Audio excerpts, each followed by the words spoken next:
Are we good to go? Yes, yes, we have started. The IT will give us go ahead. Can we start? Yes, I think now we can. Yes, Dr. Prashant. Yeah. Thank you. Hello, doctors. Good afternoon. Welcome to this webinar on the role of Oseltamivir in flu management. We have moderator Dr. Anil today. Welcome, Dr. Anil. Thank you, This sir. program is brought to you by Heathrow Healthcare, an innovative pharmaceutical company. Heathrow Healthcare, the journey began in 1993. We have 30 plus years of excellence with 36 state-of-art manufacturing facilities, 300 plus products in our portfolio and presence in 126 plus countries. Heathrow Healthcare has 21,000 employees globally and is the largest closely held pharmaceutical company in India. Heathrow Healthcare is among the largest manufacturers of ARV, APIs and FDFs in the world and is Asia's largest API manufacturing facility at SEZ Complex, Visakhapatnam, Andhra Pradesh. Heathrow Healthcare is a 360-degree solution provider, striving to fulfill unmet healthcare needs, reaching to customers across India with wide product range encompassing multiple specialties. Heathrow Healthcare pioneers in quality and innovation and has the distinction of bringing 4 biosimilar products to market within 5 years of initiation. They are darbepoetin alpha, rituximab, bevacizumab, and adalimumab. During COVID-19 pandemic era, Heathrow Healthcare, the pioneers in antivirals, offered Oseltamivir, Favipiravir, and Remdesivir to the patient, because of which in August 2020, Heathrow Healthcare received an award for COVID drugs, Award of Pharma Excellence. Today's webinar, Role of Oseltamivir in Flu Management. As I said, we have got Dr. Anil with us. Dr. Anil MU is MBBS MD Pediatrics, Fellowship with the Sir has done Fellowship in Pediatric Critical Care, Diploma in Allergy and Asthma, and Sir is Lead Consultant Pediatric and Pediatric Critical Care, Sparsh Hospital, Bengaluru. With this brief introduction, I hand over the session to Dr. Anil. Over to you, sir. Thank you, sir. Thank you. Let me just start sharing my screen. Yes, sir.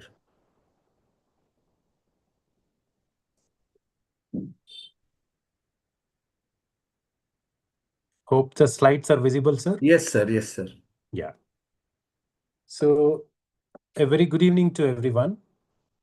So over the next 30 to 40 minutes, we'll be going through this very important topic, that is the role of oseltamivir in influenza infections. Me being a pediatrician, probably I'll focus or talk more about pediatric patients, but I think in principle, the disease is the same, the molecule is the same. So the same principles can be applied across all age groups, starting from newborn till the geriatric age group. The same principles will hold good. So let us look at the agenda for today. So over the next 30 minutes, we will just discuss these topics. We'll try to keep it very simple. If anybody has any questions, you can put it in the chat box and we'll be able to answer it. So over the next 30 minutes, we'll talk about these topics. That is the basics of influenza virus structure and how it is transmitted. What is the current scenario in India? What is the background? So that is basically why we are having this talk right now. Also, we will learn about how to in simple terms, how to classify them according to their severity into category A, category B, and category C. What are the clinical features of this important disease which is going around? Also, we will look at the red flag signs or the danger signs that we should watch out for. Also, we'll be focusing upon the molecule oseltamivir, how it works, the mechanism, and the efficacy. How effective is it and how to gauge this efficacy, we will look at it. And the practical treatment protocols, when to treat, when to give prophylaxis, whom not to treat, and where not to use prophylaxis, we will look at it. And just examples, we will look at few case scenarios and also probably few practical aspects of the management as to how to use this molecule of oseltamivir. So coming to the topic of discussion today. So the whole reason why we are having this webinar today is this influenza virus. So let's spend the next probably 2 or 3 minutes in discussing what is this virus, what is the structure of this virus. So if we understand the virus and the structure, we will know how to prevent and also how these medications will act on this virus. So basically, we are looking at this influenza group of viruses. So probably all of you will have heard influenza A, influenza B, H1N1, H3N2, so many of these terms we will have heard. So basically, we are referring to this virus. The virus particle is displayed on our screen here. So let's try to understand more here. So this is the RNA virus which is there. All these strands that we are seeing inside is the RNA of the virus which is there. This is the viral envelope. On the envelope, we are seeing these projections. These projections are called the glycoproteins. So glycoproteins are the protein structures which are present on most of the viruses. It is there. So in that also we have different types of glycoproteins. So we have the hemagglutinin, which is given in blue, and what we are given in the other red color is the neuraminidase, which is there in the different color. So we see different combination of these viruses, but there are other important structures also, but basically these two are very important. So let's just concentrate on these two glycoproteins. One is the H, that is standing for hemagglutinin. The second one is the N-glycoprotein, which is standing for the neuraminidase. So we will also come back and discuss the function of these things. So we have different types of hemagglutinin, different types of neuraminidase. That's why the terminology H1, H2, H3, like H9, all these things happens because of different structure of these hemagglutinin protein. Also, we have neuraminidase, which is again termed depending on their structure 1, 2, 3, and so forth. So we can have a different combination of these two on the surface. So we can have H1N1, H3N2, H9N1, like that. So many different combinations. And this is how this virus is named. So what happens to these structure surface protein? It keeps on changing every year. So a new protein structure may evolve or the same thing may change slightly. That's why each season there is a change in the corresponding viruses which are going around. So the WHO, which is watching this, there is a committee which sits on this. So they will decide based on the transmission, which are the viruses which are going on in the transmission right now, and they will give a recommendation as to what the vaccine should contain. So that's why even the flu vaccine becomes an annual vaccine, and the constituent also will keep on changing based on the circulating types. So this is what we discussed. There are two surface proteins, hemagglutinin and neuraminidase. So importance of this H is to gain cell entry. I'll describe this later on. Please remember this, only this right now. Importance of neuraminidase or N is mainly for the release. From the human host cell, N is for release, H is for adhesion or cell entry. So this is about the basic structure of this virus. Also, when we are looking at this virus, let us also learn about how this virus is transmitted from person to other. So there are three main routes how this virus spreads. One is mainly through a droplet. Second is by aerosol. Third one is by contact. So what are these things? How does it? If we look at this infographic here, that will make it very clear for us about these three modes of spread. So the most important, like we told, is the droplet infection. So what are the droplets? These are the slightly bigger particles which are containing the infected virus. Whenever an infected individual coughs, sneezes, or through the respiratory tract, these viruses are released constantly. So there can be bigger particles which are more than 5 micrometer, or maybe a smaller particles which are measured less than 5 micrometer. So the bigger ones, when if that all somebody is coming in contact like less than 1 meter distance, they're able to inhale. So from the infected individual, it gets transmitted to the susceptible individual. Whereas the smaller particles, because of their size, they can travel for beyond 1 meter and they become airborne. So through that, they can have the from the infected individual, it can go to the susceptible individual. So the droplet and the airborne transmission, it's very important. What are the other ways how this particle, virus particle can reach the individual is by contact. One is by direct contact of the hands. and second one by indirect contact through where the virus is settling on these non-living things or fomites. When it is handled by the susceptible individual, it gets transmitted. So direct contact, indirect contact, droplet, and airborne spread.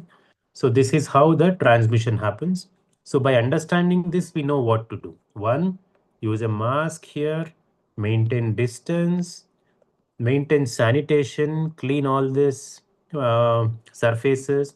So this is why all these measures were told during COVID, which is a general um, method which is used to prevent viral transmission. So going forward, so where do we stand today in 2026?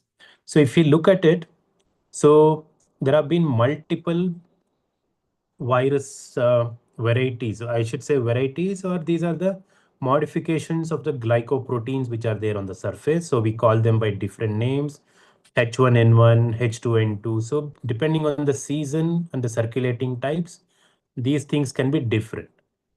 So 1918 flu has been one which has been documented in history. What people call it as a Great Spanish flu.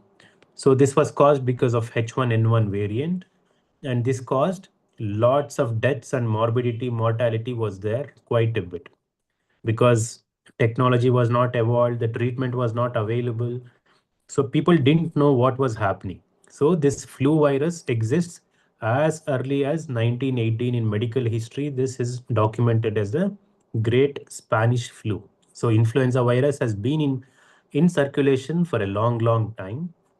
Probably this generation of doctors, we remember 2009 pandemic. When I say pandemic, pandemic is a new strain evolves. Like H1N1 was new then. So means it went off, again came back in 2009, caused lots of deaths and morbidity around there. And from then it has become epidemic. It has become constant in our community from then on. And annually also in seasonal variety, this keeps coming. So historically, H1N1, 1957, there was a flu which was caused by H2N2. 2009, we all know that was by H1N1. So currently what is going on? We are seeing H1N1 and H3N2 are there in circulation right now. These are the two main varieties of influenza A viruses that we are getting. Okay, and very rarely influenza B, but majority of them have been H1N1 and H3N2. So what is the scenario that is happening in India? So when do we suspect flu? Flu can be there throughout the year, but the seasonal peak happens in two seasons. Though that first peak here, if you look at it, this is how typically it happens when we study this over and over.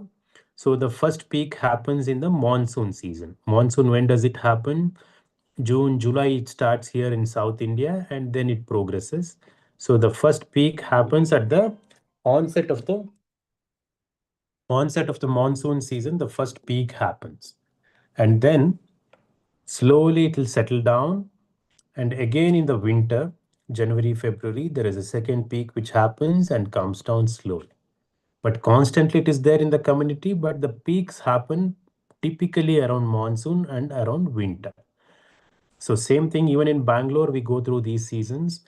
Whenever our OPD increases, the OPD work increases, we get lots of flu patients who are coming with fever, cold, cough. Suddenly the numbers increase. The entire family becomes down with fever, cold, cough. And many such people start coming. We know that, yes, there is something more happening in the community and we are heading into flu season. That's what gives us a clue. So now we have seen the seasonality and about the virus. Now we'll look at when to suspect the influenza or the flu. So the classic presentation, it's like any of our OPD patient, they come to us with fever, headache, body pain, extreme tiredness. Also, they'll have respiratory symptom like cough, sore throat. Usually sore throat happens on second day, third day, and they'll have little rhinorrhea, and the seasonality is also there. So when to suspect all this? See, the severity is going to be much, much more in the cases of influenza. So the fever is of sudden onset, very high grade fever will be there. It is associated with chills. They'll cause sore throat, severe throat pain will be there. Non-productive cough. To start with, unless there is a secondary bacterial infection, the cough is going to be very irritating and very dry kind of a cough to start with. Later on, a secondary infection can happen. So they'll have a little bit of runny nose, body pain, eye pain, loss of appetite, headache. See, these are the general viral symptoms. So especially in monsoons, whenever there is an overlap of all these symptoms, many a times we are dealing with lots of dengue fever. This is exactly the season where we get flu also. So we should always make sure we rule out dengue. In dengue, usually respiratory symptoms are absent, conjunctival congestion is absent, but on the first second day when it happens, it's very difficult to rule out. So always keep a differential diagnosis if at all we are dealing with a dengue fever or not in the first couple of days. So what about the other viruses? Is it this the only virus which is there? No, we get lots of other viruses also along with influenza. That can be a RSV virus, rhinovirus, para-influenza. All this will be there. But there are little clinical clues which will help us diagnose what is flu, what is a different virus. Usually rhinovirus is like our common cold virus.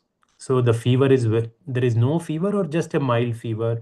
It's a localized, only nasal symptoms will be there and it can get better.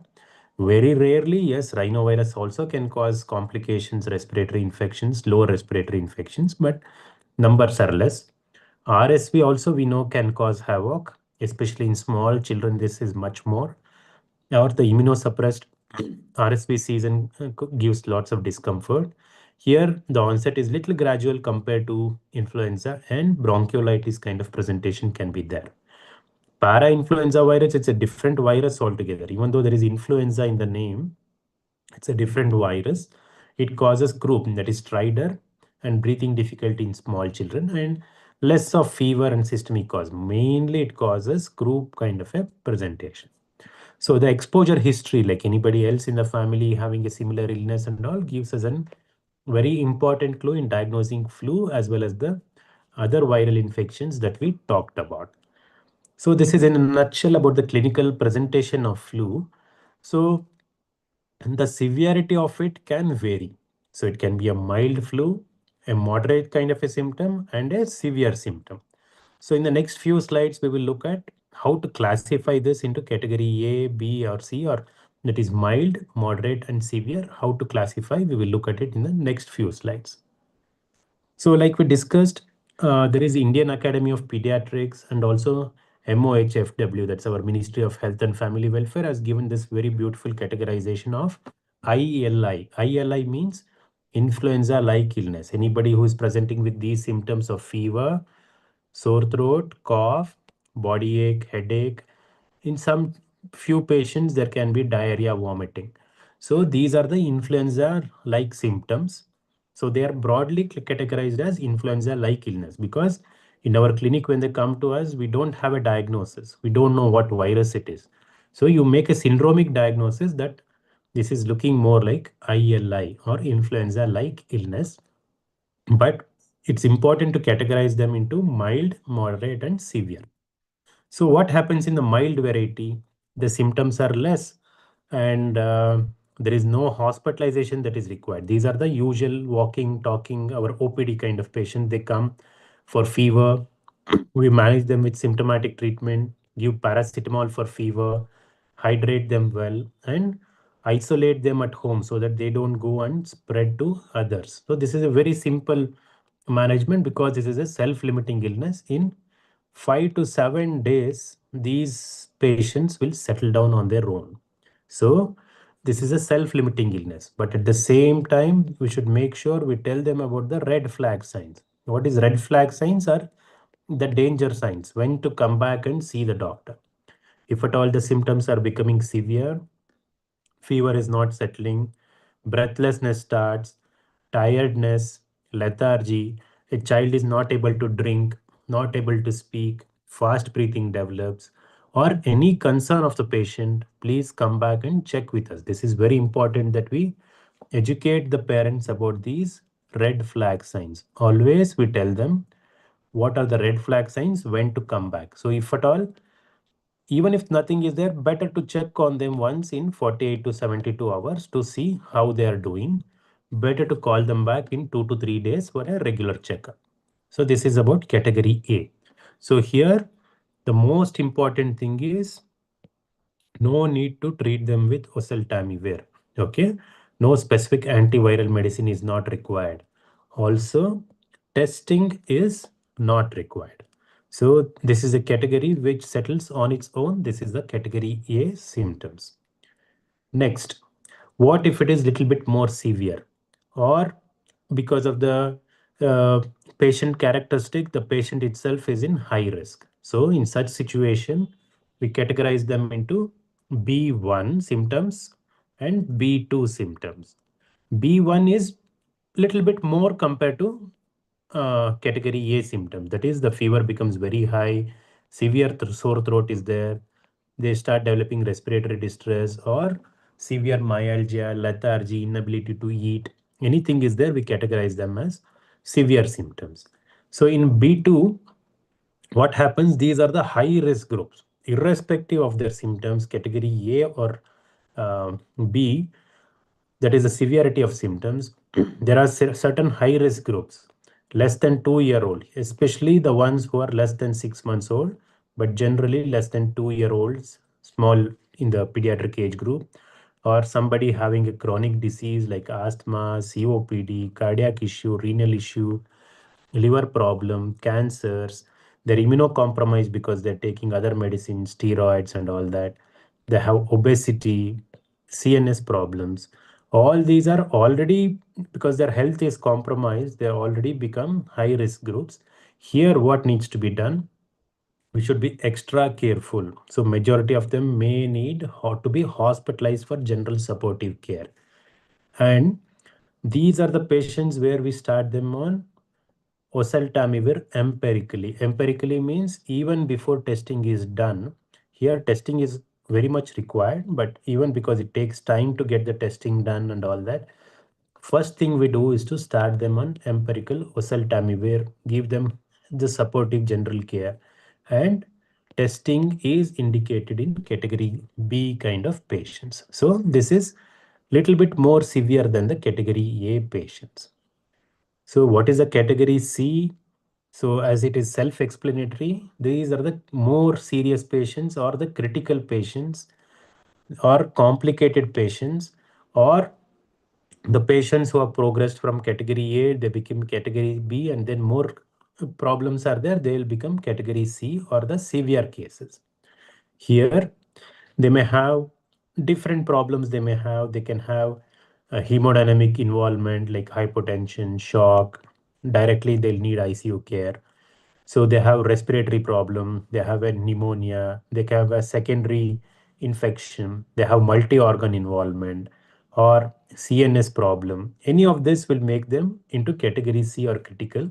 So these require immediate hospitalization many a times, admitted directly to ICU care. So they'll require intensive management.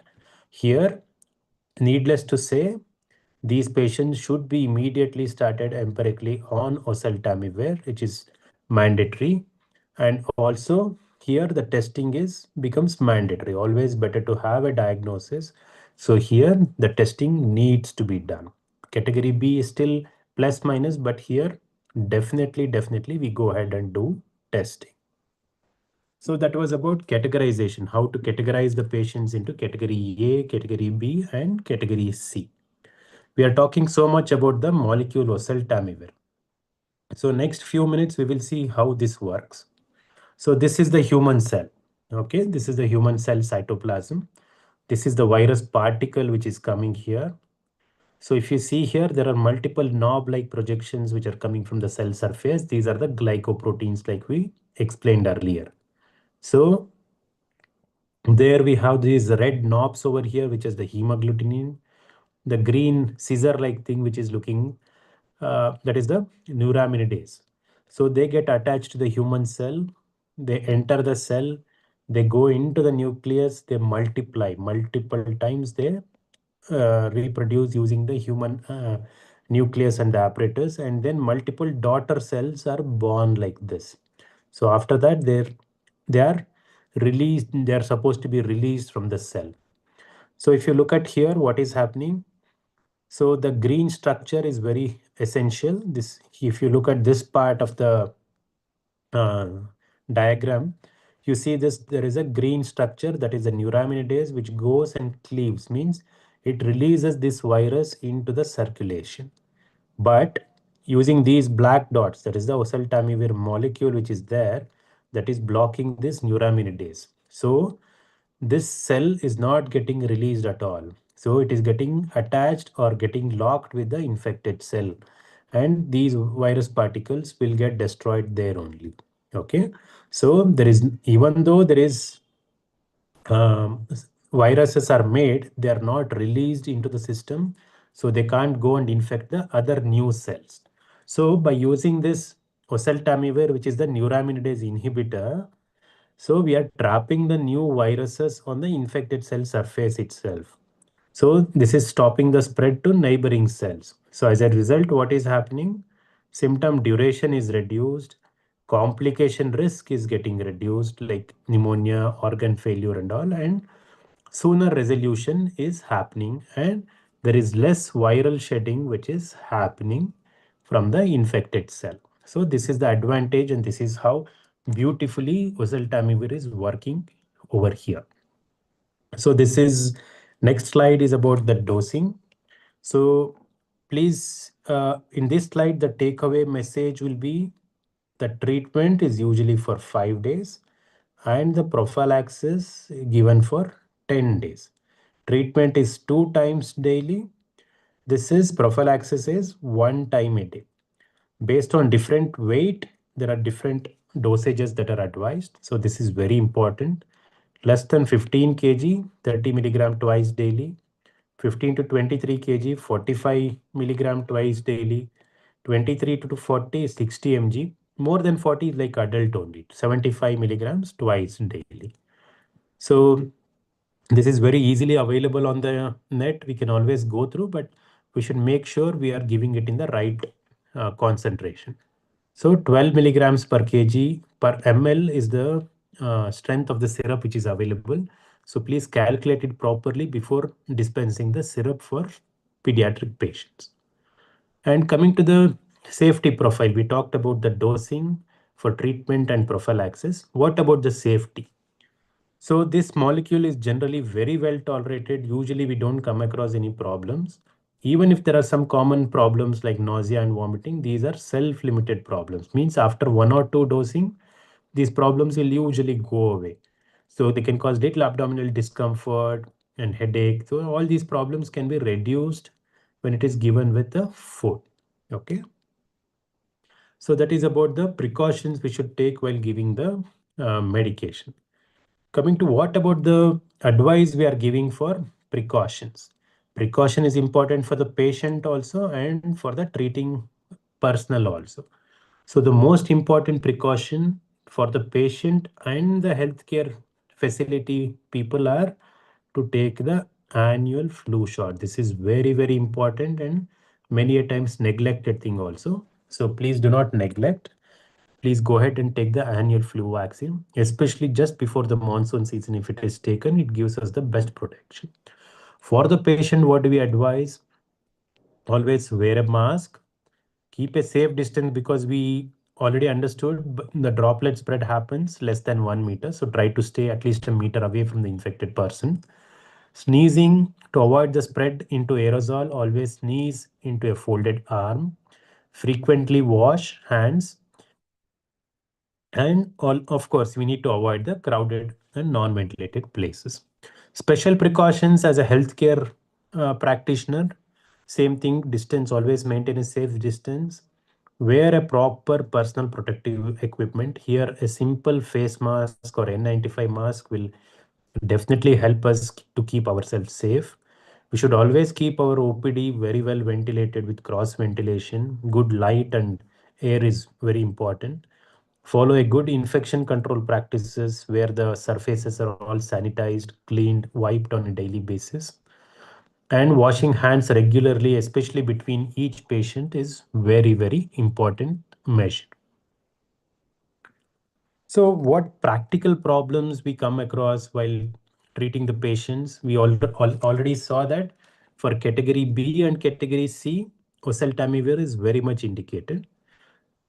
So, where we start empirically, even without the RT-PCR results, that is the PCR results for the flu, we go ahead and start them on this oseltamivir. So, like we already discussed, twice a day for treatment, and for prophylaxis it is once a day. Best result is when it is started less than 48 hours of symptom onset. So please, I'm underlining this because for the best effect, because the viral shedding will become low and the complications are low, it is best to be started within 48 hours, even without waiting for confirmation by the swab test. Same thing holds good for post exposure also. It is best if it is started early. And monitoring, like I told, usually we need not monitor. They do well. Renal problems are there, hepatic problems are there. We need to be careful. Otherwise, they do well within the first 2 to 3 days. They do well. So let's see like one or two case scenarios how this is used. Generally, this is how we get our referrals. So here this 14-month-old male child was sent to us, telling that child was requiring the ICU admissions, having a pneumonia kind of a presentation, fast breathing, oxygen requirement and all that. So what had started as fever, cold, cough, myalgia on day one had quickly progressed, requiring oxygen. Child was having respiratory distress. So in such situation, we don't wait. Okay, we always suspect that this could be a flu. Empirically, especially see this child is already becoming requiring oxygen, respiratory distress means this is directly into category C. So we categorize them as category C. Here we started oseltamivir empirically, even without waiting for the swab results. So this child obviously required PICU admission, oxygen support, HFNC support, and all that. And the swab which was sent on day one came back to us later on telling that it was H3N2 positive. By then, we have not lost any time because already we have started the child on oseltamivir empirically. So this child recovered without much problems and all that. So the key message here is, so do not wait for clinical deterioration. Do not wait for the swab reports. Whenever in the season, in the monsoon season, we are getting severe patients, please go ahead and start these patients on empirical oseltamivir, especially in category B, category C. Of course, very important that we provide the general care, that is general supportive care. Starting, if somebody is sick, they may require IV antibiotics, IV hydration, oxygen, general supportive care. All that is as important as starting oseltamivir over here. So that was about the treatment part. Prophylaxis, how to go ahead. Whenever somebody is recognized as a uh, H1N1 or influenza positive. For example, here we have a 3-month-old child where mother was diagnosed to have H1N1. So this baby who is less 3-month-old will fall into high risk group. So here, definitely for all the high risk contacts, we need to start them on prophylaxis. That is 15 mg daily was started for 10 days for this baby, and this baby did not contract any illness at all. Despite close contact and continued breastfeeding, did not develop any illness at all. So not just the treatment, always be careful with the prophylaxis benefit which can give it to the high risk contacts. So what are the common dilemmas in the management that we come across? One, few of the patients may come back telling that there is vomiting. Usually this is self-limited, like I told you. By dividing the medicine into small parts and administering it in small parts, especially for babies, will help. Many a times we administer this oseltamivir along with food.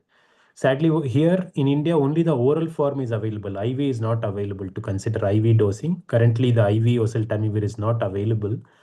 So it has to be given somehow through the oral route itself. So just because there is vomiting, we should make sure we do not discontinue therapy. That is very, very important. So many a times we may have to use some proton pump inhibitor or a prokinetic agent along with the other medicines. But usually on day one, day two, it will settle down. And we all already told the best effect is less than 48 hours if it is started. What about the patient who are presenting more than 48 hours? See, the reason they have presented more than 48 hours is because there is a viral spread and complications have started, especially in category C patients, or in our referral centers, we get patients as late as day 3, day 4, day 5 also. So in the season of flu which is going around, even for those patients, it will give a clinical benefit. So even if they're presenting to us beyond 48 hours, please go ahead and start them on Oseltamivir because it reduces secondary complications, spread, and organ failure. So such patients are definitely good candidates to be started on Oseltamivir. Third question what people ask is there any suspected resistance which is there?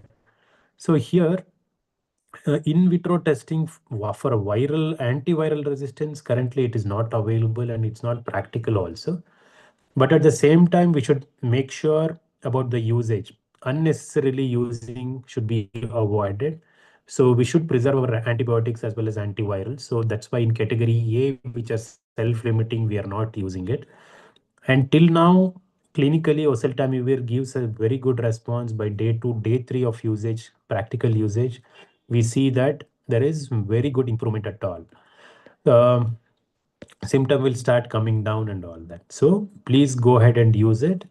Uh, we don't think much about resistance, but avoid unnecessary usage.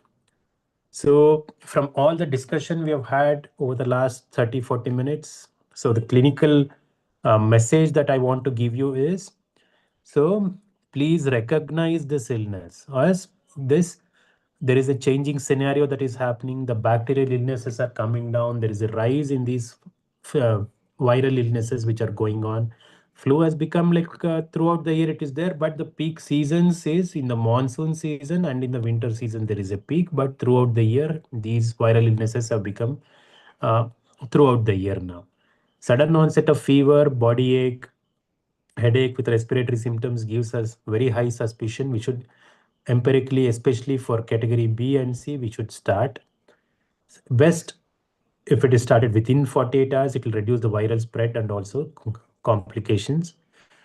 Places where testing is not available, don't delay the treatment thinking that the testing is not done.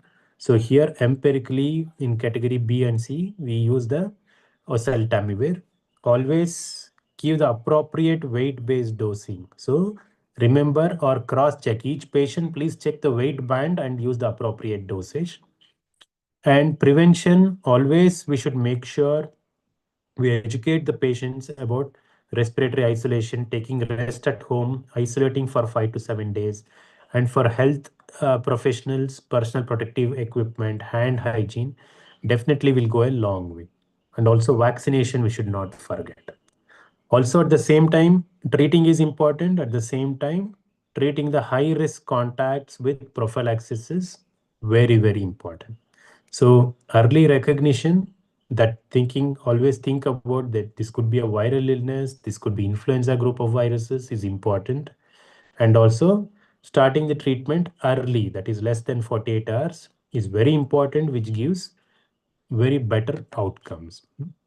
So this was the takeaway from my talk for today. Thank you all for your patient listening. Thank you. Thank you, sir.